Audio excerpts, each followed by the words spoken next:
안녕하십니까. 전박사의 독서연구소 소장 전영구입니다. 오늘은 독서경영의 목표와 독서경영의 효과에 대해서 말씀드리고자 합니다. 먼저 독서경영의 목표를 한번 살펴보도록 하겠습니다. 독서경영의 목표를 먼저 독서경영을 기업 내 조직원들의 역량 강화 교육으로 활용을 해야 됩니다. 두 번째는 독서경영을 조직 내 커뮤니케이션 도구로 활용을 해야 되고요. 세 번째는 독서경영을 통해 가지고 무형의 지식을 유형의 성과로 발전시켜 나갈 수 있어야 됩니다. 또한 네 번째는 독서경영을 기업의 조직 관리를 위해 가지고 활용해야 되고요.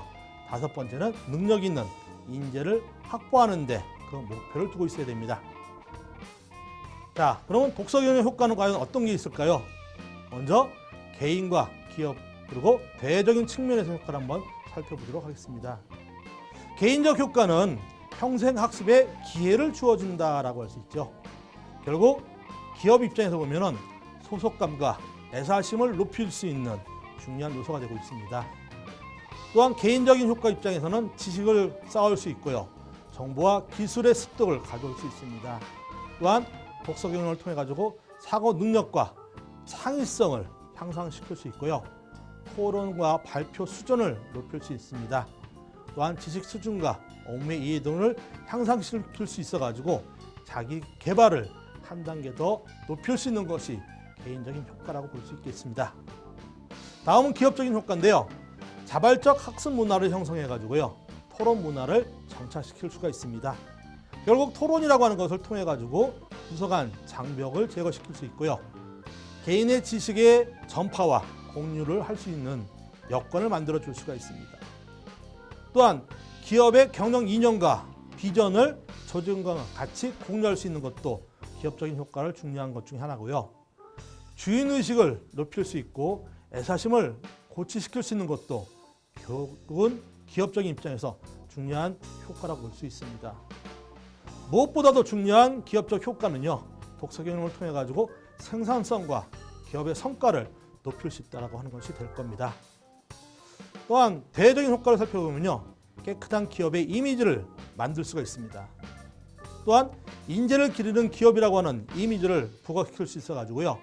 윤리경영이나 나눔경영을 실천하는 기업이다라고 하는 것을 만들어 줄 수 있고 결국 전체적으로 회사 분위기를 사회적으로 전파시킬 수 있는 긍정적인 효과를 가져올 수 있습니다.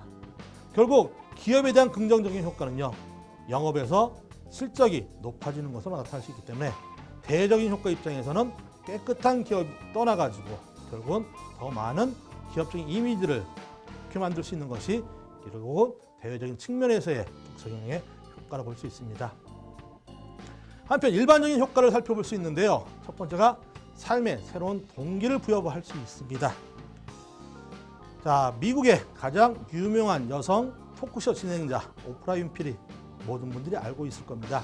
이 오프라 윈프리는 어릴 때 이 친척으로부터 성폭행을 당하게 됩니다.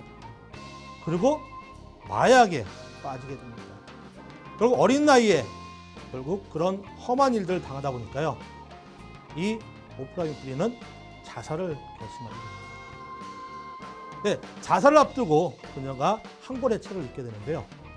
흑인 여성들의 비참한 생활을 소개하는 책이었습니다. 오프라 윈프리는 이 책을 읽고 나서 왜 흑인 여성들은 항상 이렇게 살아야 되느냐. 내가 한번 흑인 여성들의 새로운 모습을 보여줘야 되겠다라고 하는 결심을 하게 되고요.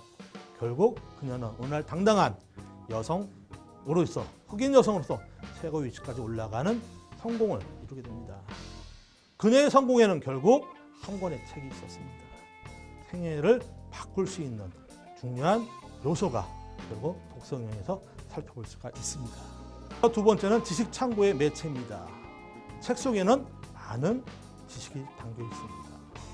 그 지식을 누가 어떻게 활용하느냐에 따라 가지고 그 지식을 내 것으로 만들 수가 있는 것이 되는데요.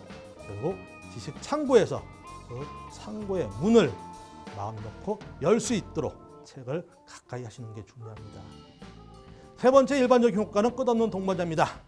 우리는 배움에는 끝이 없다고 합니다. 역시 배우기 위해서는 책이 중요하죠. 엘빈 토플러가 부의 미래에서 얘기했듯이 압솔리즈라고 하는 얘기를 했습니다. 6개월 전에 알고 있던 지식도 이제는 쓰레기 같은 지식입니다.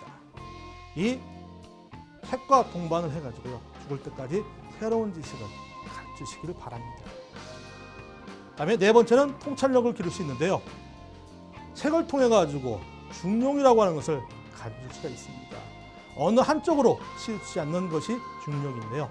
책을 통해 가지고 통찰력을 키워서 중용의 눈을 가질 수 있는 것도 독서경영의 일반적인 효과 중에 하나입니다. 마지막으로 효과는 미래를 여는 통로가 독서가 되고 있습니다. 우리는 앞으로의 세상, 미래의 세상에 대해 가지고 책으로 만날 수가 있는데요. 많은 미래학자들이 앞으로의 세상에 대해서 소개를 하고 있습니다. 간접적이지만은 미래의 세상을 미리 볼 수 있다라고 하는 것은 그만큼 준비를 할 수 있다라고 하는 것이 되겠죠. 그래서 미래 사회를 준비할 수 있는 자세가 결국 독서 경영을 통해서 얻을 수 있는 효과가 되고 있습니다. 자, 오늘은 독서 경영의 일반적인 효과와 그다음에 기업적인 효과, 개인적인 효과, 더 나아가서 이 사회적인 효과에 대해서 살펴봤습니다. 감사합니다.